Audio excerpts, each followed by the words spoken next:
फिर से शुरुआत करते हैं मोस्ट इम्पोर्टेंट क्वेश्चन की। अगर हम H2Cl2 प्लस NH3 को हीट करते हैं, साथ में NH4Cl ये सॉलिड लेते हैं, तो प्रोडक्ट बनता है वो होता है S4N4। बहुत ही ज़्यादा इम्पोर्टेंट है, स्टार लगाओ। स्पेक्ट्रोकेमिकल सीरीज में स्ट्रॉन्गेस्ट लिगेंड कौन सा होता है? स्ट्रॉन्गेस्ट लिगेंड ये होता है CO। CO होता है, ये स्ट्रॉन्गेस्ट लिगेंड होता है। O2 पैरामैग्नेटिज्म शो करता है, कारण क्या है?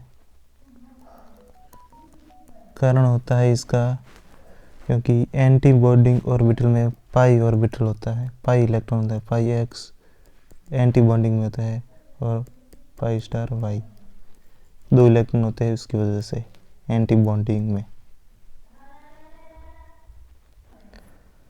कायरल कार्बन होता है जहाँ पर सारे एटम अलग अलग हो, A, B, C और D, तो ये हो जाएगा कायरल कार्बन। टेफ्लॉन, टेफ्लॉन का फॉर्मूला होता है C+C फ्लोरीन फ्लोरीन फ्लोरीन और फ्लोरीन, ये होता है टेफ्लॉन। इम्पोर्टेंट है, फॉर्मूला याद रखना। कोई भी बॉन्ड तोड़ने पर अगर वो स्टेबलाइज हो जाता है, यानी कि जो ज़्यादा स्टेबल होगा उसकी डिसोसिएशन एनर्जी सबसे कम होगी। गैब्रियल सिंथेसिस काम में लिया जाता है, ये प्राइमरी एमीन बनाने में काम में लिया जाता है। प्राइमरी एमीन यानी कि 1 डिग्री अमाइन बनाने में काम में लिया जाता है। गैब्रियल सिंथेसिस का यूज किया जाता है प्राइमरी एमीन में। अगर हम फेलिंग सॉल्यूशन लेते हैं और इसका रिडक्शन करवाया जाता है ग्लूकोज से, ठीक है, रिड्यूस्ड बाई ग्लूकोज, तो बनता है Cu2O। CO2 बनाने में फेलिंग सॉल्यूशन का रिडक्शन करवाया जाता है ग्लूकोज से।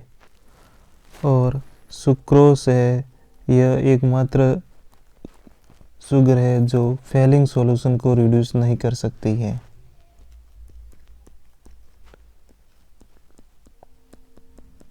सो Fehling solution can't be reduced by sucrose, statement है, याद रखना।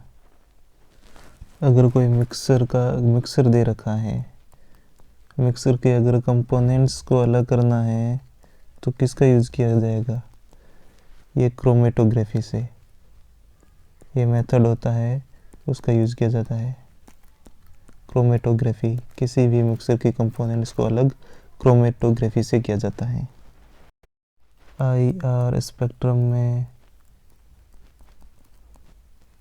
OH ग्रुप का जो बैंड होता है उसकी रेंज होती है 3500 से 3300 सेंटीमीटर इनवर्स के बीच में होती है। 3500 से 3300 सेंटीमीटर के बीच होती है। इलेक्ट्रोफोरेसिस,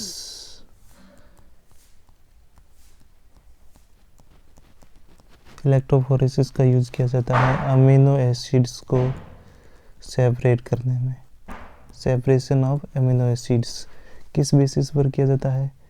PI वैल्यू के बेसिस पर इनको सेपरेट किया जाता है। स्टार लगाओ। एक्स रेज की इलेक्ट्रोमैग्नेटिक रेडिएशन पर क्वांटम होती है हाईएस्ट एनर्जी होती है एक्स रेज की पर क्वांटम। फोटोकेमिकल रिएक्शंस में फ्री एनर्जी होती है, वो बढ़ती है। फ्री एनर्जी इंक्रीजेस इन फोटोकेमिकल रिएक्शंस में। किसी भी क्रिस्टल में 7 होते हैं क्रिस्टल सिस्टम, 14 होते हैं ब्रेविस लेटिस और 233 होते हैं स्पेस ग्रुप्स।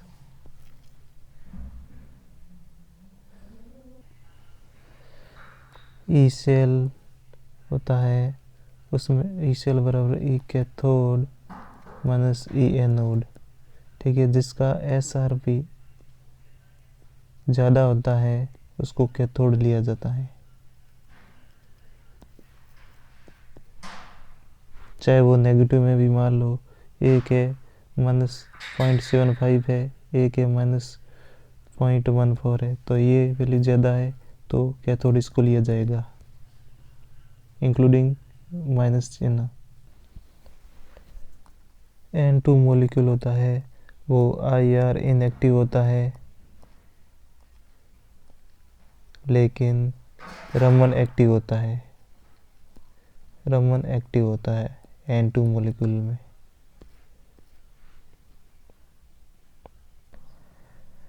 अगर कोई कंपाउंड दे रखा है, जैसे ये हो गया है और ये और ये, यहाँ पर डबल बॉन्ड है और यहाँ पर डबल बॉन्ड है। इसमें पूछा जाए कि एक्सोसाइक्लिक कितने हैं यहाँ पर इसमें, तो कुछ नहीं करो, गोला लगाओ इसकी तरफ, एक बार ये कटा और ये अब इसके ऊपर लगाओ, ये 2 बार कटा, अब इसमें लगाओ, कुछ भी नहीं कटा, तो 2 एक्सोसाइक्लिक है इसमें। ये ट्रिक होती है एक्सोसाइक्लिक निकालने की। Alpha D glucose and beta D glucose, ये होते हैं एनोमर्स होते हैं, एनोमर्स होते हैं। Alpha D glucose and beta D glucose are anomers. कोई भी संख्या अगर 4 से डिवाइड हो जाए तो वो अक्कल नंबर नहीं होगी, अक्कल नंबर नहीं होगी अगर 4 से डिवाइड हो जाए तो। A, T, G, C and uracil, इसमें ग्वानिन में या इसमें पिरामिडिन नहीं होता है, बाकी सब में होता है, इसमें नहीं होता है ग्वानिन में, बाकी सब में होता है, इसमें होता है, इसमें होता है, इसमें होता है, इसमें होता है। एडिनिन, थाइमिन, ग्वानिन, यूरिसिल हो गया और ये साइटोसिन, इन सब में होता है, लेकिन ग्वानिन में पिरामिडिन नहीं होता है। श्रोडिंगर वेव इक्वेशन बहुत ही ज़्यादा इम्पोर्टेंट है, उसको हमेशा याद रखो, पूरी की पूरी जो फुल फॉर्म होता है उसमें याद रखो। वेव फंक्शन में क्या होता है, del square psi upon del X square plus del square psi upon del Y square plus del square psi upon del Z square plus 8 pi square M upon H square into में आएगा E minus we into फिर से psi equal to 0। बहुत ही ज़्यादा important है और 100% question आना ही है, इसके बगैर नहीं आए, क्वेश्चन नहीं आए तो पेपर मत देना, बीच में से उठ कर आ जाना, गारंटी ले रहा हूँ क्वेश्चन आएगा ही आएगा। श्रोडिंगर वेव क्वेश्चन का कैसे याद रखोगे, एक तो यहाँ पर ई माइनस वी होता है, ये याद रखोगे, और मल्टीपल में साई होता है, और आप ये चीज़ याद रखो 8 pi square M upon H square होता है, हमेशा इस पर फोकस करना। एक्स रेज होती है उसकी एनर्जी भी हाई होती है और फ्रीक्वेंसी भी हाई होती है, क्योंकि E इक्वल टू एच नहीं होता है और E डायरेक्टली प्रोपोर्शनल टू नहीं होता है, तो फ्रीक्वेंसी भी हाई, एनर्जी भी हाई होती है।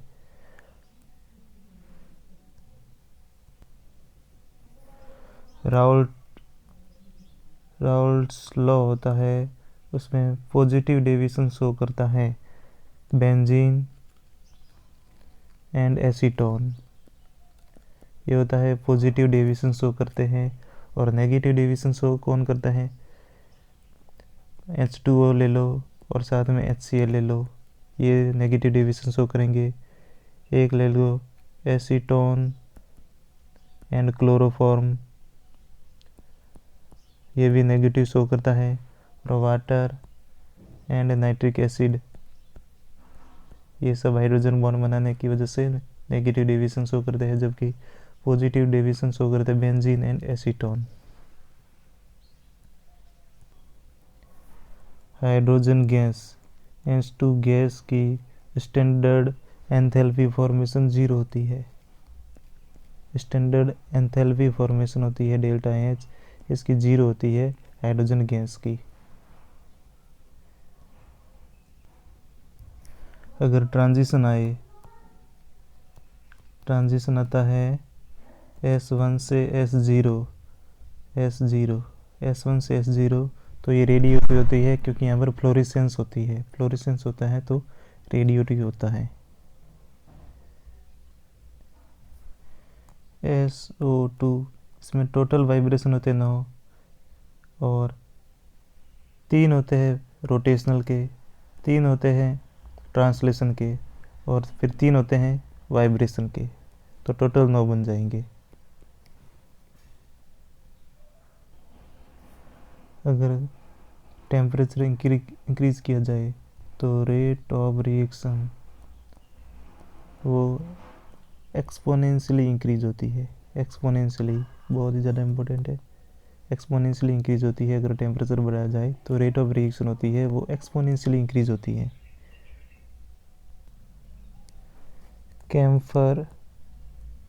कैम्फर का जो मोलिकुलर वेट होता है वो ज़्यादा होता है, और इसी की वजह से इसका हाईएस्ट मोलल डिफ्रेशन कांस्टेंट होता है। मोलल डिफ्रेशन कांस्टेंट होता है वो कैम्फर का हाईएस्ट होता है।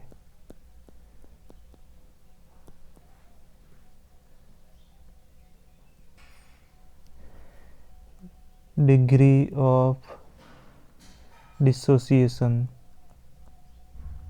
ऑफ एन इलेक्ट्रोलाइट किस पर डिपेंड करती है? डायल्यूशन पर डिपेंड करती है। डायल्यूशन पर डिपेंड करती है, टेम्परेचर पर डिपेंड करती है, सॉल्वेंट के नेचर पर डिपेंड करती है, ठीक है। लेकिन कंडक्टिविटी पर डिपेंड नहीं करती है। बहुत ज़्यादा इंपॉर्टेंट है। डायल्यूशन, टेम्परेचर एंड सॉल्वेंट पर degree of dissociation of an electrolyte depends on, but conductivity पर डिपेंड नहीं करती है।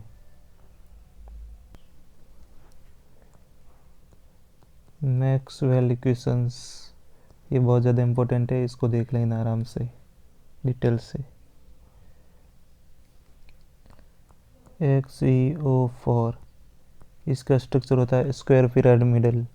स्ट्रक्चर देखो कैसे बनती है, 4 फ्लोरीन जुड़ जाएंगे और एक डबल बॉन्ड के साथ O बन जाएगा, और ये स्क्वायर पिरामिडल बनती है, इसकी शेप होती है।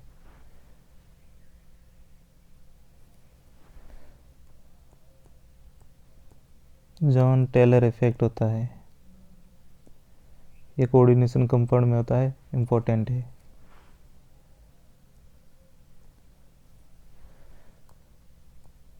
ब्रास किसका एलॉय होता है? कॉपर प्लस SN, इसमें ब्रास होता है। ब्रास में होता है कॉपर प्लस SN का एलॉय होता है ब्रास।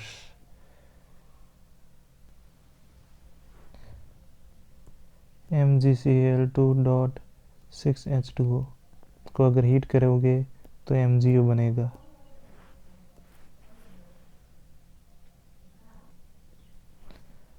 Cu+, ये डायमैग्नेटिक है।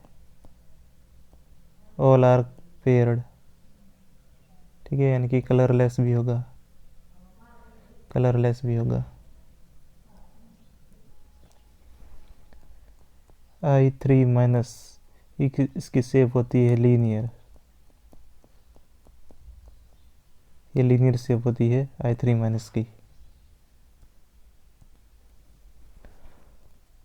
ऑर्थोबोरिक एसिड, यह क्या होता है? मोनोबेसिक होता है।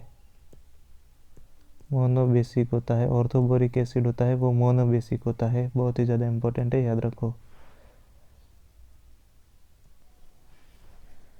CrO2, यह फेरोमैग्नेटिक होता है।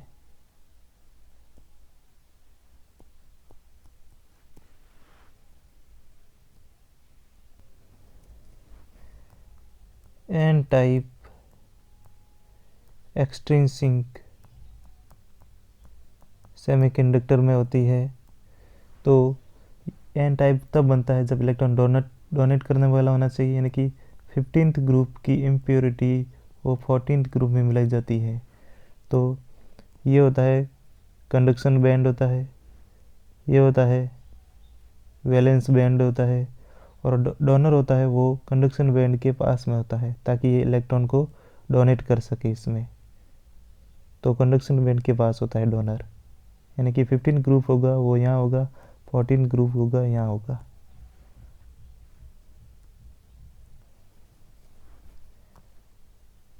लेड टाइटनेट एक फेरोइलेक्ट्रिक है मटेरियल होता है।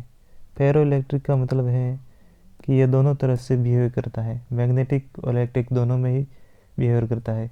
मैग्नेटिक फील्ड में रख दिया जाए तो इलेक्ट्रिक की तरफ बिहेवियर करता है, और इलेक्ट्रिक फील्ड में रख दिया जाए तो मैग्नेटिक की तरफ बिहेवियर करता है। ये होता है लेड टाइटेनेट होता है, फेरो इलेक्ट्रिक मटेरियल है। ट्रांजिशन एलिमेंट्स होते हैं वो ऑक्सीडेशन स्टेट में वेरी करते हैं। क्यों? क्योंकि उसके इलेक्ट्रॉन होते हैं n-1d एंड ns में होते हैं, ऑर्बिटल में होने की वजह से वो वेरिएबल शो करते हैं ट्रांजिशन एलिमेंट्स। तो n-d ns क्वेश्चन में पूछा जा सकता है nd np ऐसे दे सकता है। तो n-1d ns इसमें इलेक्ट्रॉन होने की वजह से वो वेरिएबल ऑक्सीडेशन स्टेट शो करते हैं। अगर क्वेश्चन आता है जैसे दो कॉम्प्लेक्स है CONH3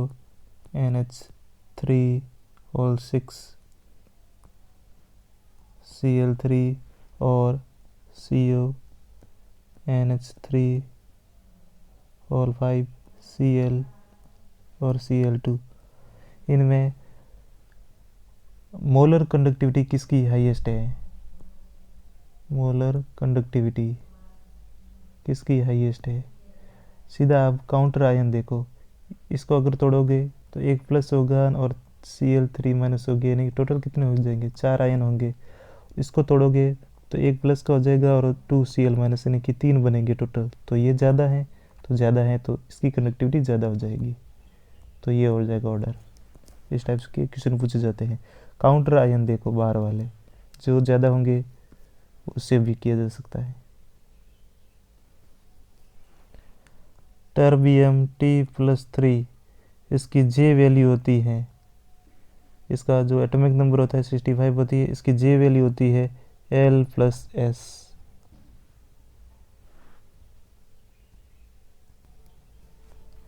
एकमात्र वेनेडियम है जो VCO6 में 18 इलेक्ट्रॉन रूल फॉलो नहीं करता है। 18 इलेक्ट्रॉन रूल को फॉलो नहीं करता है। कौन नहीं करता है? वेनेडियम नहीं करता है। किसमें? VCO6 में 18 इलेक्ट्रॉन रूल फॉलो नहीं करता है। 1 AMU एनर्जी होती है बराबर 931 मेगावाट होती है, मेगा इलेक्ट्रॉन वोल्ट होती है। टेट्राहेड्रल जो कॉम्प्लेक्स बनते हैं वो हमेशा ही हाई स्पिन शो करते हैं, high spin, always high spin. Tetrahedral complex होते हैं always high spin. Benzene and benzene like compound होते हैं जैसे नेफ्थलीन वगैरह, इनकी रेजोनेटिंग स्ट्रक्चर याद करने के लिए एक ट्रिक है बी नेप। बी अल्फ़ाबेट में 2 से शुरू होता है, तो इसकी बेंजीन की होती है 2 रेजोनेटिंग स्ट्रक्चर, नेफ्थलीन की 3 हो जाएगी, एंथ्रासिन की 4 और ये बी की हो जाएगी 5। ठीक है, बी यानी कि 2, अल्फ़ाबेट में बी 2 नंबर पर आता है तो इसकी 2 3 4 5 लग देना, बी नेप हो जाएगा ट्रिक।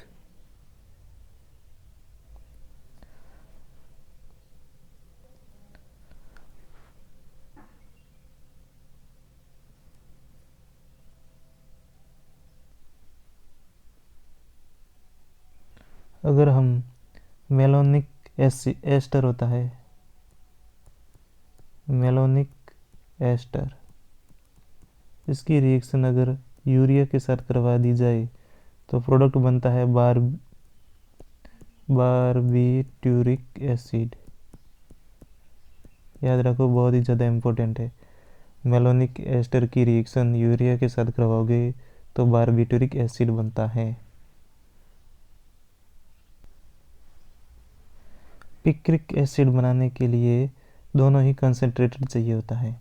ये फिनॉल लो, फिनॉल के साथ कॉन्सेंट्रेटेड HNO3 और कॉन्सेंट्रेटेड ही H2SO4 लिया जाता है।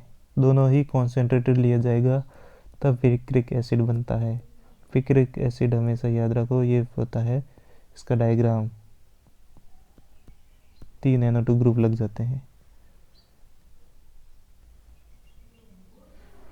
स्टार्च, स्टार्च होता है इंडिकेटर, किसका होता है? आयोडीन सॉल्यूशन का होता है इंडिकेटर, I2 सॉल्यूशन का। यानी कि I2 सॉल्यूशन का पता करने के लिए स्टार्च का यूज करो।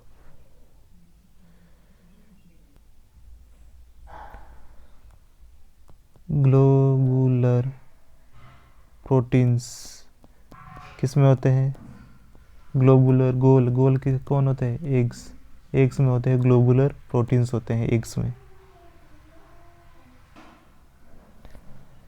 थायोफिन की रेजोनेंस एनर्जी होती है 27 किलो कैलोरी होती है। थायोफिन की रेजोनेंस एनर्जी 27 किलो कैलोरी। ये कुछ फैक्ट है, पूछा जा सकता है।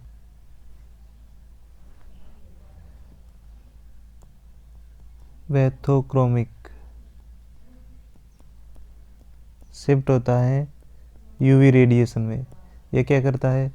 ये लैम्डा को इंक्रीज कर देता है, यानी कि वेवलेंथ को इंक्रीज कर देता है। वैथोक्रोमिक शिफ्ट में ये लैम्डा को इंक्रीज कर देता है।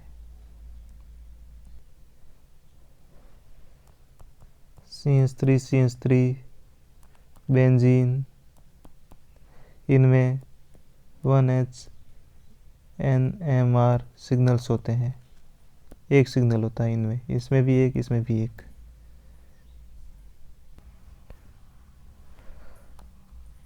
फोटो इलेक्ट्रिक इफेक्ट,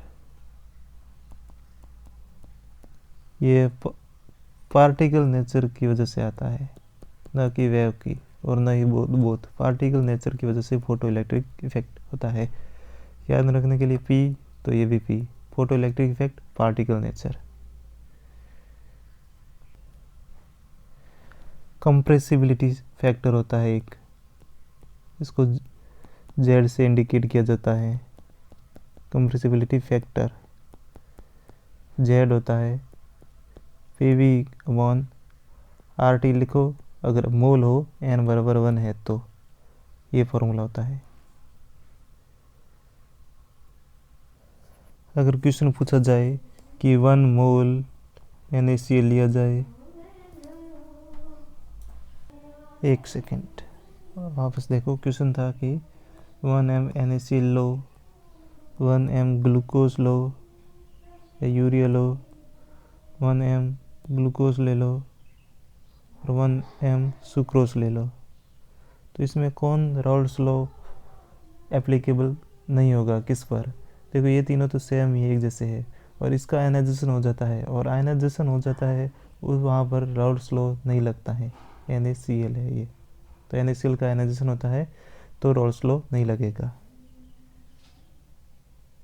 तो इस प्रकार अगर कोई ऑप्शन आए जिसका आयनाइजेशन होता है वहाँ पर राउल्ट्स लॉ नहीं लगेगा।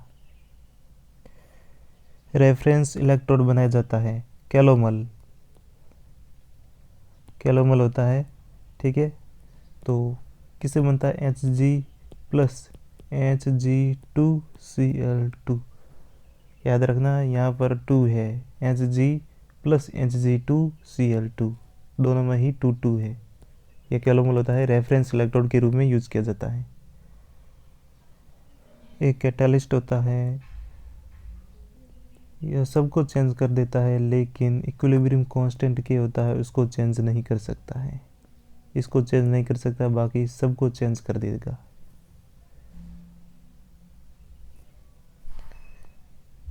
ब्रैग्स इक्वेशन होती है, ब्रैग्स इक्वेशन होती है n लैम्डा बराबर 2d sin थीटा। ये होती है ब्रेक इक्वेशन। तो इस वीडियो में हमने बहुत ही मोस्ट इम्पोर्टेंट क्वेश्चन डिस्कस की है। चलो नेक्स्ट वीडियो में और डिस्कस करेंगे। Thank you.